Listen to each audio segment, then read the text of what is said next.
Salut, salut!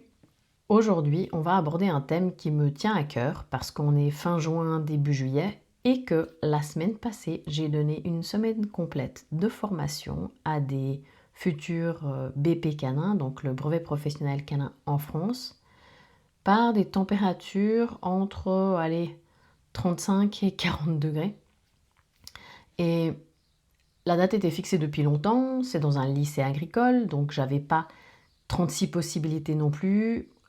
On ne peut pas changer ou s'arranger comme par exemple pour un stage. Les horaires sont plutôt fixes puisque c'est des horaires scolaires et ça m'angoissait beaucoup de donner cette formation. Je me suis pas mal posé la question, voilà, est-ce que ça va être faisable, dans quelle mesure? Est-ce qu'on pourra un petit peu aménager les horaires? Donc de ce côté-là, ça a été très compliqué. Ce qui fait que j'ai aménagé le contenu. On s'est concentré le matin sur toute la partie pratique.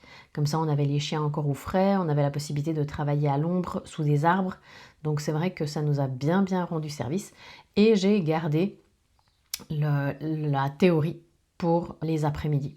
Évidemment qu'on a eu très chaud en salle et que je dois dire que pour le coup, je pense que les humains ont presque plus souffert de la chaleur que les chiens. Mais c'est là que je me suis rendu compte que finalement, quand il s'agit de travailler le flair du chien, eh ben, les chiens sont toujours au rendez-vous. Donc aujourd'hui, on va parler un petit peu justement de cette notion, finalement, le travail de flair en période de canicule. Qu'est-ce que ça implique? Qu'est-ce qu'on peut faire? Est-ce qu'il y a des choses qu'on peut aménager? Et est-ce qu'il y a des choses pour lesquelles on doit être particulièrement attentif? Souvent, le piège dans lequel on va tomber, c'est « Ah, mais mon chien, il aime tellement faire ça que je veux lui faire plaisir. » Et parfois, on peut se poser la question, est-ce qu'on va le faire pour le chien ou est-ce qu'on le fait pour nous?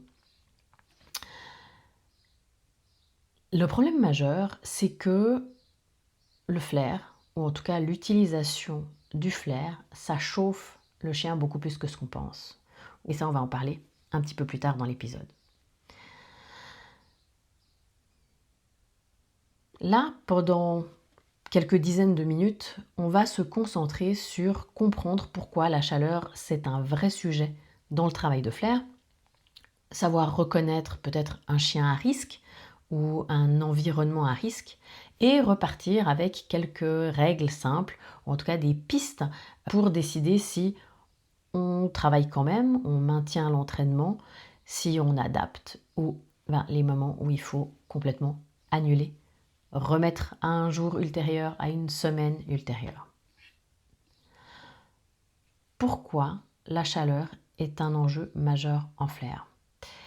Les chiens, ils ne transpirent quasiment pas, ou en tout cas pas comme nous. Ils vont se rafraîchir par le halètement.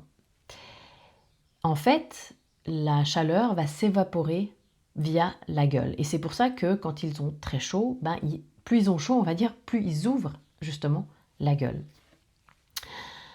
Le problème, c'est qu'en flair, quand le chien doit fournir un effort intense, la bouche doit être fermée. Enfin, je dis doit, c'est-à-dire que pour vraiment pleinement profiter du flair, c'est plus efficace quand la gueule est fermée. En flair, le nez et la bouche sont mobilisés pour sentir, pas pour se rafraîchir. Ça va impliquer un conflit pour le chien entre chercher et justement se refroidir. Parce que c'est le même système. Le système de refroidissement du chien est exactement le même que son système de flair.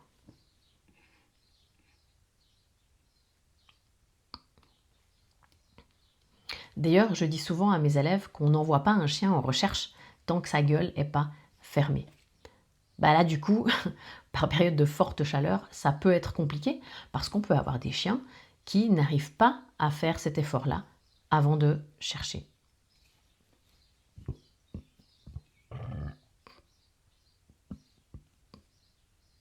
On le sait, le flair est un effort mental et physique. C'est intense et on sous-estime souvent la dépense énergétique que ça va demander. Un chien qui cherche 10 minutes, il peut être aussi fatigué qu'après une balade.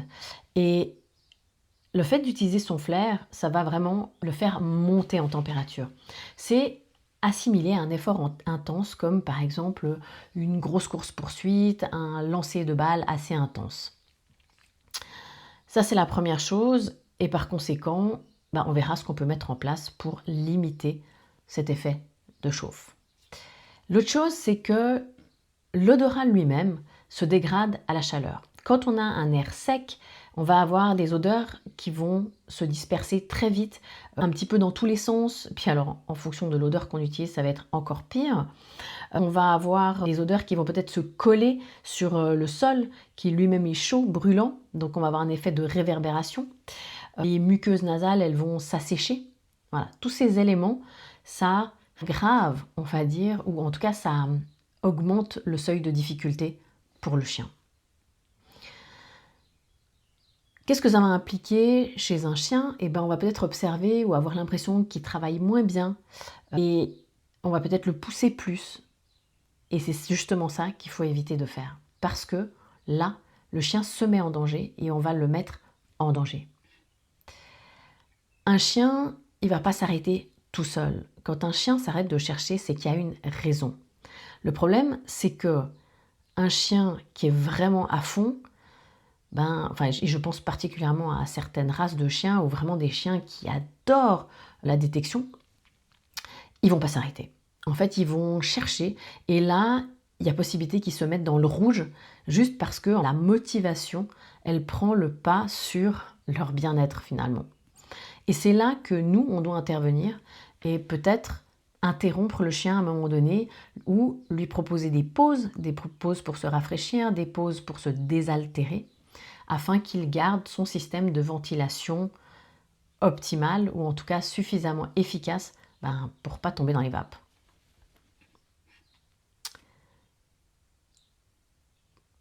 Là, ça m'amène au sujet suivant. Avant de tomber dans les vapes, il y a quand même des signaux qu'on peut observer. Et là, on va parler un petit peu de comprendre le coup de chaleur. Alors attention, les conseils que je vais vous donner ne remplacent absolument pas les conseils ou une visite vétérinaire. Si vous avez des doutes concernant votre chien, s'il souffre d'une pathologie, et je pense notamment aux pathologies cardiaques, demandez à votre vétérinaire si c'est OK de pratiquer ou pas. Parce que on est dans du loisir et c'est franchement inutile de risquer quoi que ce soit pour le bien-être de son chien et encore moins pour sa santé.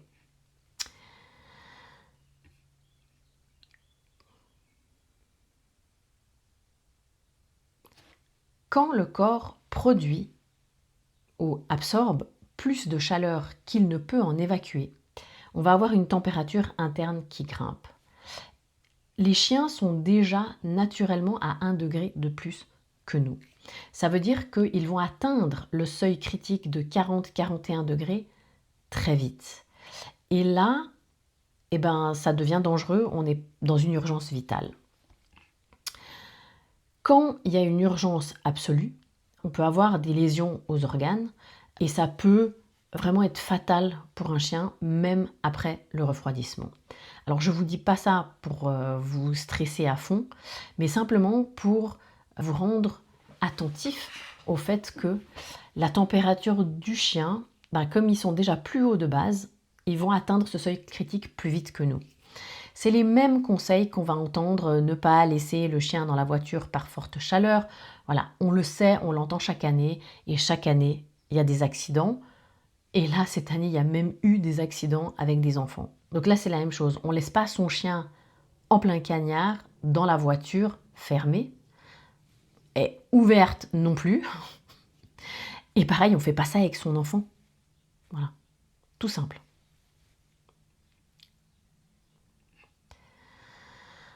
Maintenant, je vais vous donner les signes qui peuvent vous alerter et dont il faut absolument tenir compte. L'allaitement excessif et bruyant. On va avoir aussi une langue rouge large et quand c'est vraiment poussé le plus loin, la langue va se recourber. C'est-à-dire qu'on n'a pas seulement une langue qui pend, mais on va avoir une langue qui revient et parfois elle peut même être un peu violacée. Là, il faut faire hyper attention. Là, on n'est pas loin du seuil critique. On peut avoir une bave épaisse, de la mousse, une démarche titubante, c'est-à-dire on a l'impression que le chien est un petit peu bourré. On va avoir des recherches qui se désorganisent, un abattement, un regard absent, parfois les yeux, je ne vais pas dire révulsés, mais voilà, qui s'écarquillent, et vraiment le chien qui essaye de reprendre son souffle. On peut avoir des vomissements ou de la diarrhée, et voilà, pire, un chien qui tombe dans les vapes, qui s'effondre. Donc, la règle d'or, c'est au moindre doute, on s'arrête. On refroidit. On propose de l'eau au chien, on lui met une serviette froide sur le corps et on appelle le vétérinaire. On finit pas la recherche, on finit pas la piste en man-trailing, on s'arrête. Vous aurez d'autres occasions de reprendre, ça sert à rien de risquer la santé du chien pour du fun. Maintenant, on va regarder un petit peu quel type de chiens vont être particulièrement touchés. On va avoir évidemment les fameuses races brachycéphales, donc qui ont un museau plat, bulldog français, bulldog anglais, carlin, boxer, bull mastiff, enfin je ne vais pas vous faire la liste complète, mais il y en a quand même un certain nombre. Eux, le problème c'est que le allaitement, il peut vite devenir inefficace, ou déjà de base, sans faire d'effort, certains chiens de ce type peuvent déjà avoir des difficultés. On va avoir des chiens du coup qui vont surchauffer beaucoup plus vite. Donc avec ces chiens-là, il faut faire vraiment, vraiment extrêmement attention. Alors je fais partie des propriétaires de chiens de type brachycéphale. Ça fait longtemps que j'en ai, donc ça fait longtemps que je suis sensibilisée à ce type de problématique. Et je sais que de manière générale, les propriétaires de ce type de chiens sont sensibles à ces problématiques-là, et dans la majorité des cas, ces chiens, soit ils ne font pas d'efforts physiques intenses, soit on privilégie des heures, enfin tous les conseils que je vais vous donner par la suite. Ensuite, on va avoir les chiens à poils très denses, les chiens qui sont sombres, donc couleur noire, brun foncé, et les chiens de type nordique. Ces chiens ont des capacités d'isolation thermique, et du coup, ils vont capter la chaleur, ce qui fait qu'ils vont être plus à risque de chauffer que les chiens, en guillemets, standards, des chiens à poil ras. On a les chiots et les chiens âgés. Ils ont une thermorégulation qui est moins efficace, soit parce que pour les jeunes, ils n'ont pas encore, physiologiquement, ils ne sont pas encore terminés, donc ils n'ont pas encore tous les éléments ou tous les ressentis nécessaires à s'adapter. Et puis les chiens âgés, parce qu'ils sont plus fragiles, et c'est comme les personnes âgées qui vont par exemple se déshydrater plus vite. Ça va être le cas également pour les vieux chiens. On va voir les chiens en surpoids, parce que ça peut impliquer des problèmes cardiaques, respiratoires, et là on a également un risque accru. On va avoir les chiens qui sont très très motivés, les chiens genre no limit, style working cocker, working springer spaniel, tous ces chiens de chasse qui sont intenses et qui sont tout le temps dans l'action. En fait, leur tempérament passionné va être paradoxalement un facteur de risque par rapport à ces chaleurs, parce qu'ils ne se modèrent pas. Ils n'ont pas le filtre « Oh, il commence à faire chaud, je vais peut-être ralentir ». Non, ça, chez ces chiens, ça n'existe pas. C'est le bouton, quand il est on à 1000%. Et quand il est off. Mais c'est jamais on à 100%, 200%. Non, il passe de 0 à 1000, comme ça. On va avoir les chiens aussi non acclimatés, des chiens qui ne sont pas habitués à encaisser ce type de chaleur. Et moi je vois clairement une différence entre, par exemple, des chiens qui vivent dans le sud, dans des pourtours méditerranéens, et par exemple mes chiens qui vivent plutôt à la montagne. Donc nous, on gère assez bien le frais et beaucoup moins les fortes chaleurs. Et par conséquent, il va leur falloir quand même un petit temps d'adaptation quand on change de climat. Et puis le dernier point, c'est l'humain. Parce que si les chiens souffrent, les humains également. Et c'était assez intéressant de voir que la semaine passée, avec les aménagements qu'on avait faits, surtout pour les chiens, on avait des chiens qui, au final, étaient au top. Ils ont hyper bien travaillé. On a eu des progressions, j'ai envie de dire, normales, c'est-à-dire comme en temps de non-canicule.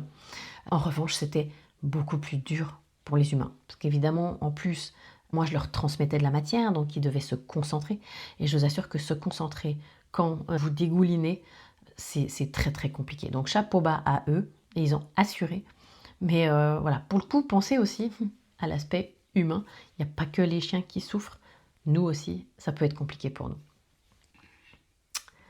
On va passer maintenant au chapitre où je vous explique comment adapter finalement les exercices ou quels sont les choix qu'on doit faire quand on veut entraîner quand il fait chaud. La première chose, évidemment, c'est le créneau horaire. Choisissez idéalement, moi je trouve le top, c'est vraiment très tôt le matin. Et idéalement avant le lever complet du soleil. Donc en fonction de où vous vivez, de l'orientation de votre domicile, de votre quartier, on va avoir des variantes. Par exemple, moi je sais que j'ai de la chance que le soleil se pointe un peu plus tard parce que je suis à flanc de montagne et que chez moi, en été, il arrive à peu près vers 8h15, 8h30. Ce qui fait que entre 5h et 8h, j'ai 3 heures où je peux sans problème entraîner. Et je sais que ce n'est pas forcément le cas pour tout le monde. Si vous êtes sur un plateau ou un lieu plat, le soleil peut débarquer déjà vers 7h. L'horaire qu'il faut vraiment éviter, ça va être entre 11h et 18h, parce que c'est vraiment les heures les plus chaudes, et je dirais même, souvent on dit midi, l'apogée du soleil, etc. On peut presque étendre jusque vers 13h, 14h, mais encore une fois, ça va dépendre de la topographie, du terrain, de où vous vous trouvez, de l'exposition géographique, parce que je dirais que le pire, c'est entre 14 et 17h, voire 18h, parce qu'on a vraiment là une accumulation de la chaleur au niveau du sol, et les chiens étant moins grands que nous, et évidemment plus le chien va être petit et plus ça va poser problème, mais non seulement ils vont avoir la chaleur écrasante qui vient d'en haut, mais en plus la réverbération du sol qui crée un souffle de chaleur par le bas. Donc ils sont un peu pris en sandwich entre ces deux vagues de chaleur. La deuxième chose, c'est de vérifier le sol. Comme je viens de le dire, il n'y a pas que l'air qui chauffe, il y a le sol aussi. Ce qui peut être pas mal, en fait, moi je fais ça régulièrement, et surtout sur le bitume, je pose ma main. Si vous la posez 1 seconde, c'est peut-être pas suffisant. Essayez de la poser 5-7 secondes. Là, vous allez vraiment voir si votre main elle brûle ou pas. Parce que parfois on pose un petit peu, puis on se dit ah ça va, mais si on laisse, si on a un contact prolongé qui imite finalement le contact qu'auraient les coussinets avec le sol, c'est là qu'on va vraiment prendre toute la mesure de la chaleur du sol. Le troisième point, ça va être de privilégier l'intérieur ou l'ombre. Je vous l'ai dit, nous, la semaine passée, on a essayé de travailler plutôt à l'ombre, et quand la zone était plus forcément à l'ombre, on a aussi travaillé en intérieur, ça c'est une autre possibilité, ou sous des préaux qui étaient couverts. Donc on a vraiment utilisé l'environnement pour être au maximum à l'ombre. Et après, si vous avez la chance d'avoir de la clim chez vous, utilisez la clim. Mais si vous êtes en extérieur, voilà, c'est vraiment utiliser des zones ombragées. Plus il y a de verdure et plus ça va garder le frais. Mais vous pouvez aussi entraîner dans une zone un petit peu plus urbaine. Pour autant, essayez vraiment de rester à l'ombre.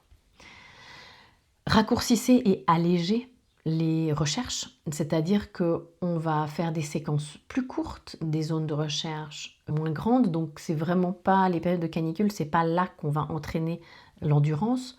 On va peut-être plutôt chercher des exercices techniques, mais qui vont rester de l'ordre de à 2 minutes pour le nosework, et puis pour le mantrailing, des pistes de grand max 200 mètres. On peut déjà franchement faire des choses très intéressantes dans ces laps de temps ou avec ces distances-là, sans pour autant cramer le chien. Un autre point, ça va être l'hydratation. Proposer de l'eau fraîche au chien, pas glacée. Parfois, je vois des gens qui proposent des glaçons. Alors ça, c'est sympa, mais plus quand le chien ne fait rien. Ce qu'on veut vraiment éviter, c'est le choc thermique. Un chien qui monte très haut, on ne va pas du tout le refroidir avec un truc glacé. Mais ça, on en parle après.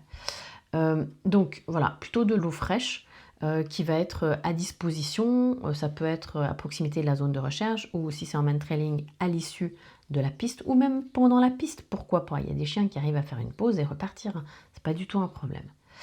Surveiller le retour au calme et le allaitement, c'est pas l'allaitement, c'est le allaitement. C'est souvent là que on peut avoir des problèmes parce que le chien a fourni un effort, mais plus finalement il a fourni un effort intense, plus son corps, vous l'aurez compris, a chauffé, et plus dans un environnement chaud, il va lui falloir un moment pour redescendre. Donc il y a l'effort, mais il y a aussi le post-effort, de faire attention, ou en tout cas d'observer, d'être en mesure d'accompagner le chien sur la redescente. Donc c'est pas on remet son chien en voiture, même si la voiture est à l'ombre, etc., et on s'en va, c'est on surveille, soit régulièrement on vient contrôler le chien, soit on reste un moment avec le chien pour s'assurer qu'il redescende et qu'il reprenne un souffle normal. Un autre point, c'est préférer les recherches de basse intensité. Éviter des recherches qui vont surexciter, des recherches où le chien doit aller vite, les grandes surfaces au soleil. Voilà. Si votre chien a tendance à bouger vite et fort, même par exemple en détection, tenez-le en laisse. C'est inutile qu'il se fatigue pour rien. Et ça va peut-être finalement être le moment où la période où vous allez peut-être travailler sur des linéaires. Voilà, le long d'un mur, le long d'une façade. Et là, votre chien va apprendre à se cadrer, à être cadré, plutôt que de courir dans tous les sens. Et le dernier point, c'est privilégier l'eau et le frais comme récompense, plutôt que des jeux où on va lancer la balle. Par exemple, la semaine passée, le dernier jour, c'était man trailing, et c'était le jour que je redoutais le plus, parce que autant en détection, je peux trouver des endroits on peut vraiment facilement aménager, autant en man trailing, c'est très compliqué parce qu'on ne peut pas faire ça dans des couloirs. De toute façon, il n'y avait pas la clim, donc ça ne servait à rien. En revanche, on a trouvé un lieu qui était absolument parfait. On avait des voitures à l'ombre, on avait évidemment des gens qui restaient aux voitures pour surveiller les chiens entre deux pistes. On était en forêt et il y avait un cours d'eau. Et ce qui fait que c'était top parce que après, entre guillemets, l'effort, alors c'était beaucoup des chiens débutants, donc on n'a pas fait des trucs absolument faramineux, mais en plus de ça, ils avaient la possibilité ensuite d'aller se baigner, se rafraîchir dans la rivière. On a bien avancé sur cet épisode, mais il y a encore 2 sujets que j'aimerais aborder, et le premier de ces 2 sujets, c'est quand est-ce qu'il faut simplement renoncer et annuler votre entraînement, votre séance, etc. Quand le soleil est brûlant, quand l'air est lourd et humide, l'humidité, ça empêche l'évaporation et par conséquent, ça rend l'allaitement chez le chien inefficace. Les gros problèmes qu'on va avoir, c'est vraiment quand on a un taux d'humidité qui est très haut parce que le chien arrive beaucoup moins à se réguler. Quand on a des chiens qui sont évidemment brachycéphales, qui sont âgés, qui sont cardiaques, là on annule. Quand on ne peut pas garantir de l'ombre, on annule, ou du frais, on annule et on ne culpabilise pas parce que c'est beaucoup plus important de privilégier la santé et le bien-être de son chien à, encore une fois, une activité de loisir. Le dernier point que j'aimerais aborder, ça va être les premiers réflexes en cas de coup de chaleur. La première chose, c'est de mettre le chien à l'ombre ou au frais si possible, le plus vite possible. Le refroidir progressivement et pas l'immerger dans un truc glacé. Il va vraiment falloir y aller par palier. Donc on commence par le mouiller avec de l'eau peut-être à température ambiante ou quelques degrés en dessous de la température ambiante et progressivement on va descendre. J'ai un ami il y a quelques années qui a perdu son chien d'hypothermie suite à un coup de chaleur. C'est-à-dire que le chien a fait le coup de chaleur et ensuite il a été refroidi trop vite, trop fort et il est parti en hypothermie et malheureusement c'était un jeune chien et son cœur a lâché. Donc on va pas trop vite, on essaye de ne pas paniquer, je sais que c'est facile à dire, mais on va pas trop vite et vraiment on essaye de refroidir le chien progressivement. Et de toute façon, voilà, vous mettez de l'eau sur lui, mais encore une fois, pas de l'eau qui sort du frigo ou du congélateur, plutôt de l'eau du robinet qui va être fraîche mais pas gelée, et on fonce évidemment chez le vétérinaire. Ensuite, on peut lui proposer à boire. Il y a certains chiens, quand ils sont très essoufflés ou qui sont au début des coups de chaleur, ils n'arrivent pas forcément à boire, mais on essaye. Et puis, voilà, je vous l'ai dit, on va chez le vétérinaire le plus vite possible. On ne joue pas au héros et on ne joue pas surtout avec la vie de son chien.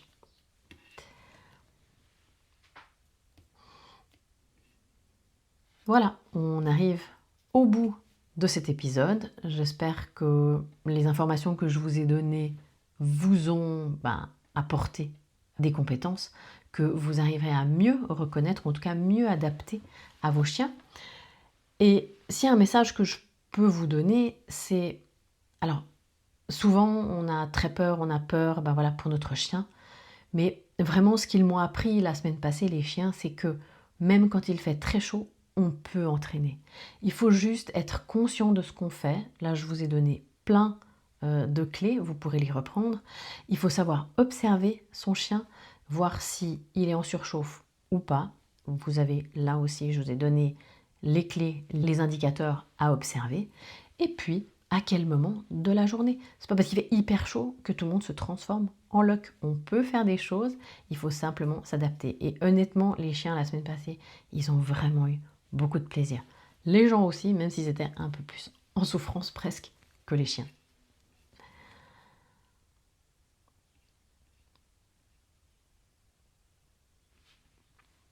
Sur ce, je vous souhaite une belle journée, une belle après-midi. Partons de forte chaleur, préservez-vous, préservez votre chien, mais n'oubliez pas quand même de vous amuser et de lui fournir du flair si c'est vraiment un truc qui le fait vibrer. À une prochaine!